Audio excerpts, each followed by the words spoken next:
Bonsoir, ce soir, gros podcast. Je reçois un ami, un gars avec qui on est connecté, ça fait un petit bout. Puis je le reçois avec son band, le band Run, Terry Run, Monsieur Yann Favreau qui est là avec... Tu veux-tu nous présenter tes amis? Je connais pas le nom encore. Toi, je te connais. Ouais. Mais tes petits amis, là, t'es venu avec qui, là? On a notre ami Maxime Boudreau aussi, c'est le bassiste du band. Bonjour. Maxime Boudreau. Ah ouais, et puis on a Nicolas Côté, c'est le drummer. Nice! Ouais. Là, il en manque un, il manque le chanteur. Tantôt, c'est ça, faute d'horaire. Aujourd'hui, c'était plus compliqué. Fait qu'on a décidé de faire ça short, puis on a descendu les trois. Puis tu sais, on est tous du même coin relativement, c'est plus facile aussi. Parce qu'Anto, il est à Montréal, puis heure de pointe, finir, tu sais, ça aurait été plus compliqué pour lui de se pointer ici. Tandis que nous autres, on s'est tous ramassés, on est descendus direct, puis ça a bien été. Fait que, ouais. Ça existe depuis quand, Run, Terry Run? Faire une histoire courte, on a starté ça en 2022 à peu près. Parti ça de rien, des riffs à maison. Tu sais, on a eu la pandémie puis tout ça aussi, hein, fait qu'on était un moment qu'on était tout seul, chacun chez nous. Puis, fais juste approcher ton micro, ouais. Je veux pas te faire un fil le roi. Ben oui.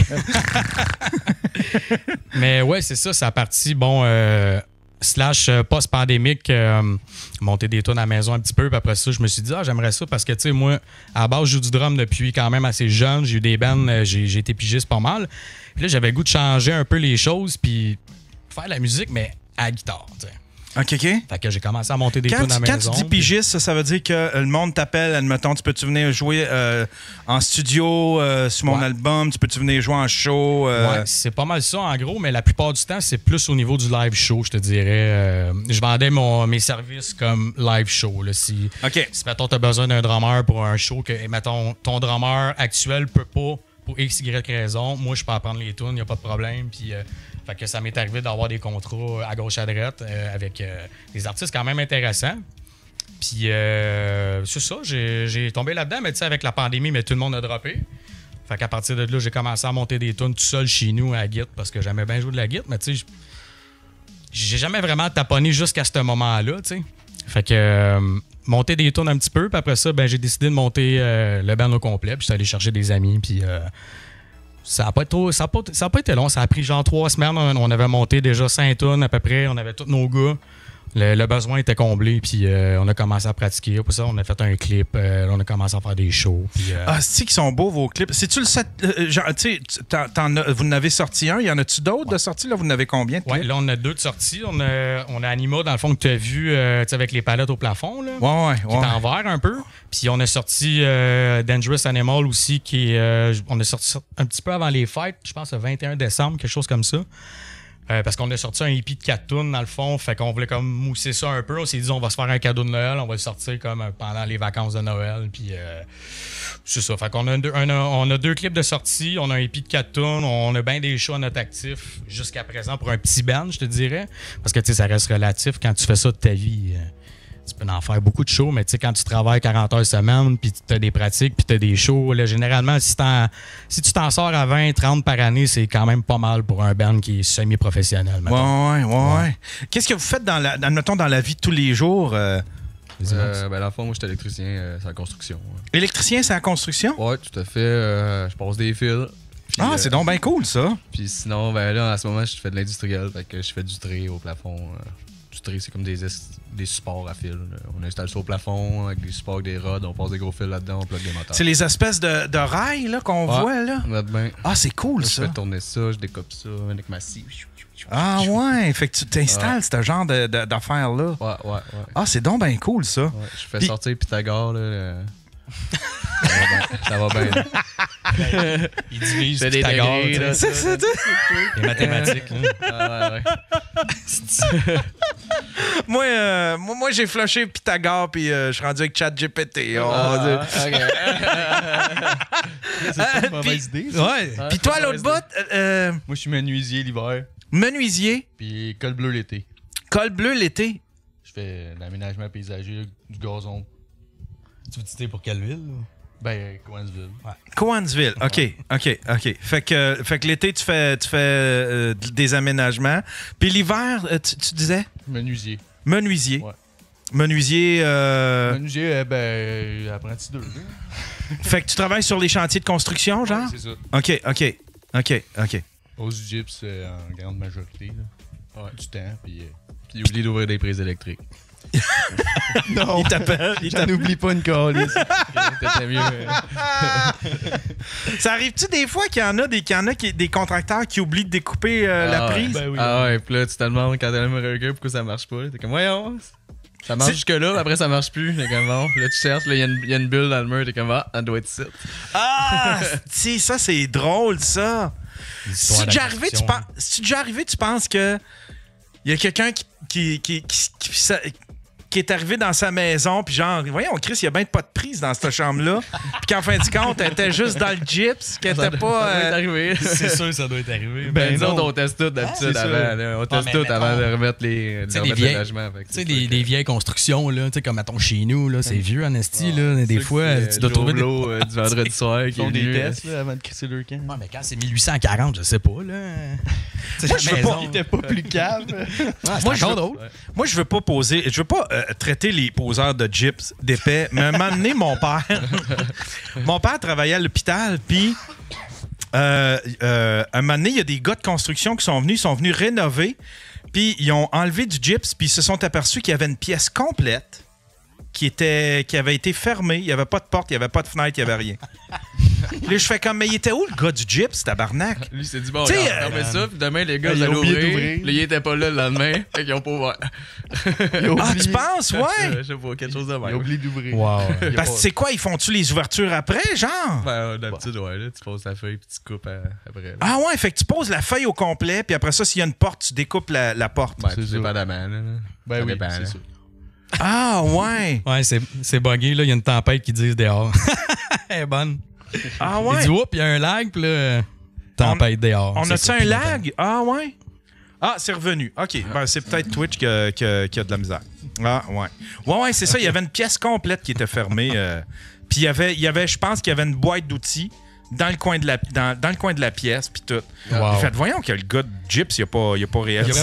D'après moi, le gars de Gyps, il a eu le temps de poser sa feuille, il a mis 2-3 vis. La CCQ est arrivée, il n'y avait pas ses cartes. Il est parti à courir, puis il est jamais revenu. Ah ouais, c'est ça.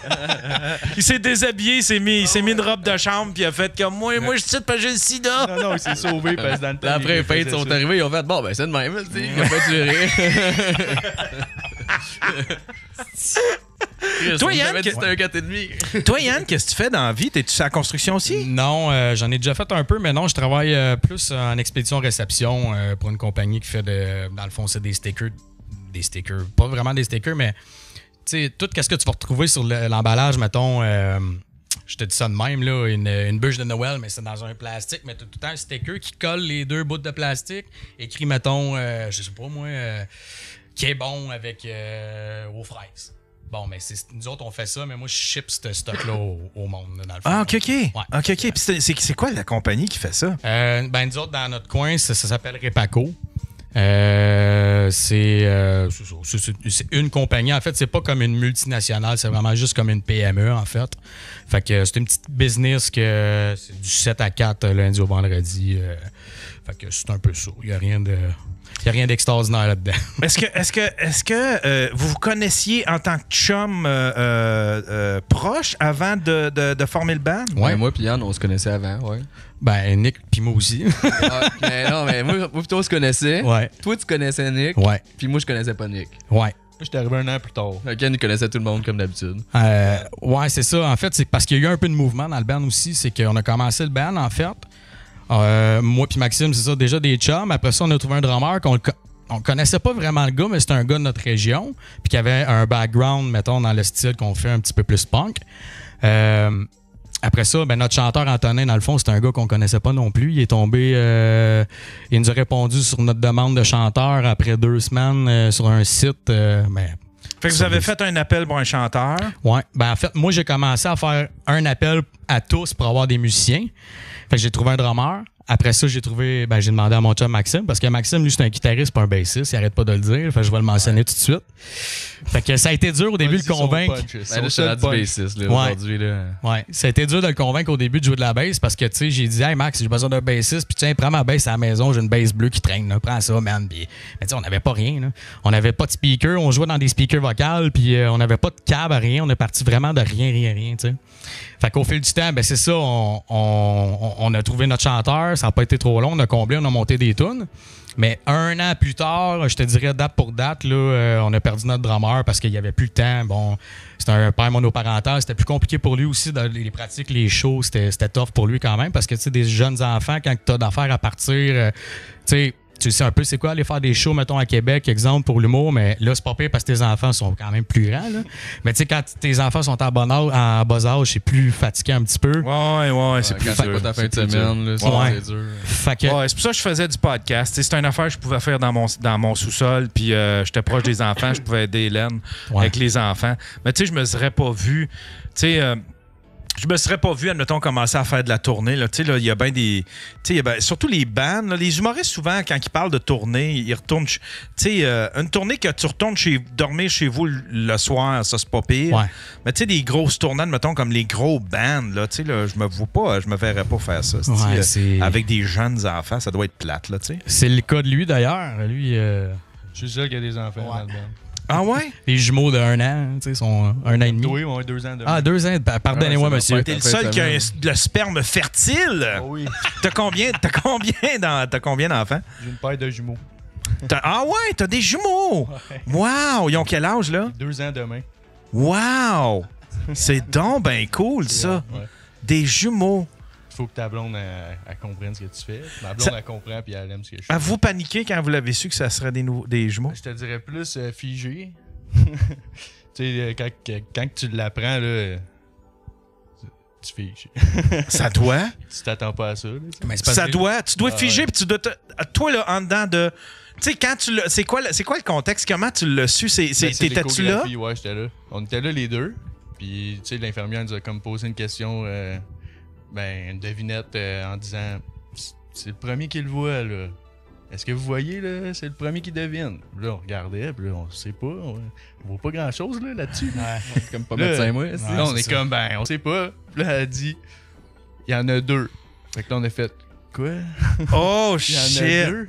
Là, on a juste comme, tu sais, on regardait l'écran, puis on était figés pour le reste de la journée. Asti qu'en une demi-seconde, toi, t'as dû tout refaire ton budget, t'as dû faire comme tabarnak. T'as dû tout refaire ton budget, t'as dû tout penser à la pièce. Calice, on avait fait une pièce avec un lit. Avait pas call de fête, mon gars. Ah ouais? Parce que c'était les premières échographies, là, les premières échographies. Là. Fait que, tu sais, on n'était pas prêts à les accueillir. Là.